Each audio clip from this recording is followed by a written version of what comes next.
এই ICT chapter 3 সংখ্যা পদ্ধতি ও ডিজিটাল ডিভাইস থেকে লজিক গেট থেকে যে ম্যাথগুলো আসে ওই ম্যাথগুলো করতে গেলে তোমাকে অবশ্যই কিছু উপপাদ্য আছে, এগুলোকে মুখস্থ করতে হবে। এখন আমরা যে সরল নির্ণয় করি পরীক্ষা, তোমরা জানো যে সরল নির্ণয় পরীক্ষা আসে, এটা নিশ্চিত, মোটামুটি নিশ্চিত যে সরল নির্ণয় পরীক্ষা আসে। এখন তুমি যখন সরল নির্ণয় করতে যাইবা তোমাকে কিছু সূত্র অ্যাপ্লাই করতে হয়। ওই সূত্রগুলো হচ্ছে এই যে মৌলিক উপপাদ্য অথবা সহায়ক উপপাদ্য অথবা ডি মর্গানের উপপাদ্য। ওই উপপাদ্যগুলো তুমি যদি মুখস্থ না করতে পারো তাহলে সরল নির্ণয় তুমি করতে পারবে না। তাহলে আমরা কিছু মৌলিক উপপাদ্য লিখে রাখলাম এখানে। দেখো মৌলিক উপপাদ্যগুলো কি কি? দেখো যুগের সময় তুমি যখন কোনো একটা চলকের সাথে জিরো যোগ করবা তাহলে কি আসবে? ওইটা এ আসবে। ধরো এর সাথে জিরো যোগ করলে এ, অথবা এক্স এর সাথে ধরো এক্স প্লাস জিরো কি আসবে? এক্স আসবে। এর সাথে যখন যোগ করবা ওয়ান আসবে। এ যোগ এ দ্যাট মিন্স কি এ, অর্থাৎ দুইটা সংখ্যা যদি তুমি যোগ করো ওই সংখ্যাটাই আসবে। একই রকম সংখ্যা যোগ করলে ওইটাই আসবে। ধরো এ প্লাস এ নট তাহলে কি আসবে? 1। এগুলো হচ্ছে যোগের জন্য। আবার গুণের ক্ষেত্রে আমরা জানি দুইটা একই রকম সংখ্যা যদি গুণ করি ওইটাই আসে, মানে একই রকম চলক যদি গুণ করি ওইটাই আসে। এ ইন্টু এ, এই যে এ ইন্টু এ গুণ করলে কি আসে? এ ইন্টু 1। তো আমরা তো জানি কোনো সংখ্যার সাথে 1 গুণ করলে ওই সংখ্যাটাই আসে, এ আসবে। এ ইন্টু জিরো, কারণ কোনো সংখ্যার সাথে তুমি জিরো গুণ করলে যত বড় সংখ্যার সাথেই তুমি জিরো গুণ করো না কেন ওইটা কি আসবে? জিরোই আসবে। তাহলে কি আসবে? এটা জিরো। তাহলে এই যে উপপাদ্যগুলো আছে এগুলো হচ্ছে মৌলিক উপপাদ্য। এই 7টা উপপাদ্য হচ্ছে কি? মৌলিক উপপাদ্য। এখন এগুলো এমসিকিউ তো আসতে পারে যে কোনটা মৌলিক উপপাদ্য। ওকে, এগুলো মুখস্থ করতে হবে। নেক্সট, সহায়ক উপপাদ্য। কি লিখছি? সহায়ক উপপাদ্য। এখন ভাই সহায়ক উপপাদ্য কোনটা? সহায়ক উপপাদ্য হচ্ছে ধরো কোনো চলকের উপর যদি ডবল ভার চিহ্ন থাকে, তাহলে ওইটার ভ্যালু হয় ওই যে চলকটা আছে শুধুমাত্র ওই চলকটাই হয়। অর্থাৎ এর উপর যদি তুমি ডবল বার দাও কি আসবে? এই আসবে। ধরো তুমি এক্স এর উপর ডবল বার দিছো, ওইটার পরিবর্তে তুমি কি লিখতে পারো?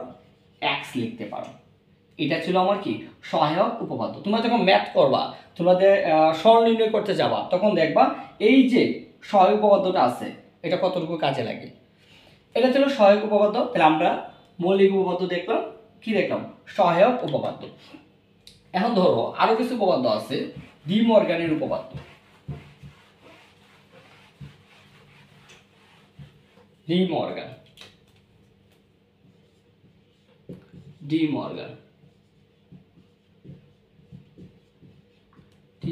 উপপাদ্য।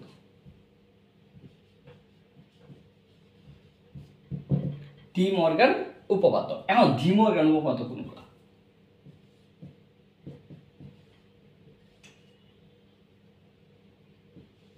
এ প্লাস বি সবটার উপর বার চিহ্ন আছে। এই যে সবটার উপর বার চিহ্ন আছে ওইটার জন্য আমরা লিখতে পারি এ ভার্ব ইন্টু বি ভার্ব। এইটা আবার কিভাবে? কোনো সংখ্যার উপর যদি ভার চিহ্ন থাকে এবং তুমি যদি ভার চিহ্নকে তুলে ফেলতে চাও, তাহলে ভার চিহ্ন তুলে ফেললে ওইটার মধ্যে যে সংখ্যা দুইটার মধ্যে যে চিহ্ন থাকে ওইটা পরিবর্তন হয়ে যায়। এখন ধরো কোনো সংখ্যা নিচে ভার চিহ্ন আছে, এটা নিচে ধরো প্লাস আছে, তাহলে ভার চিহ্ন তুলে ফেললে ওইটার পরিবর্তে ইনটু হবে, মানে গুণ হবে। আবার ধরো কোনো সংখ্যার উপর ভার চিহ্ন আছে, এখন ওইটা হচ্ছে গুণ চিহ্ন আছে। এখন তুমি যদি বার চিহ্ন তুলো ওইটার পরিবর্তে কি হয়ে যাবে?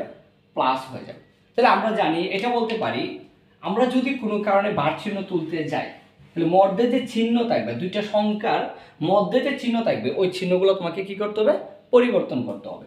এখানে কি ছিল? এ প্লাস বি, দুইটা সংখ্যা আছে, দুইটা সংখ্যার উপর কি আছে? বার চিহ্ন আছে। কারণ আমরা যদি এই বার চিহ্নকে তুলি তাহলে কি হবে? মধ্যে যে চিহ্ন আছে এটা কি হয়ে যাবে?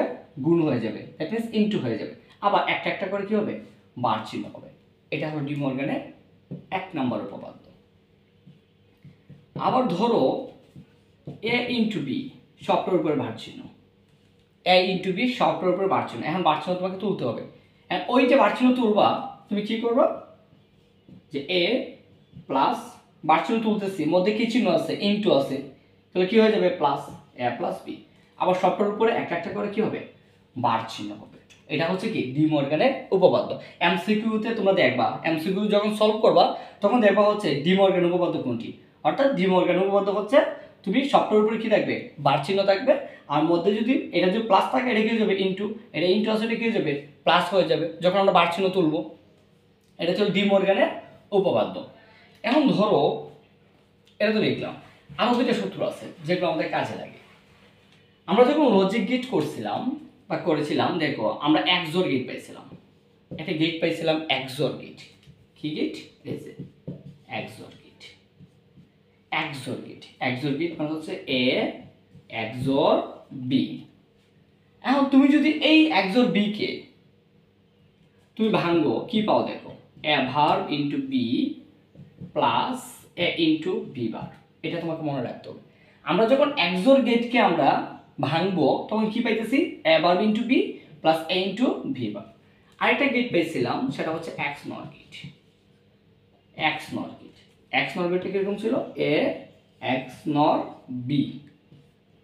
এই যে A XNOR B, এটা হচ্ছে XNOR গেট।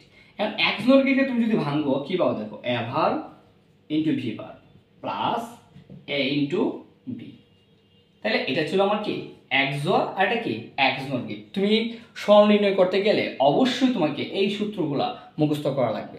এখন এইগুলো অ্যাপ্লাই ছাড়া তুমি কিন্তু সরল নির্ণয় করতে পারবে না। তাহলে আমরা সূত্রগুলো কি কি পাইছি, মৌলিক উপপাদ্য পাইছি, তারপরে কি সহায়ক উপপাদ্য পাইছি, ডি মর্গানের উপপাদ্য পাইছি, আর দুইটা কি XOR গেট আর XNOR গেটকে ভাঙলে আমরা কি পাই ওইটা আমরা দেখলাম। এই সবগুলো সূত্র তোমার এমসিকিউ প্লাস হচ্ছে কি তোমার সরল নির্ণয় করতে গেলে কাজে লাগবে মাস্ট।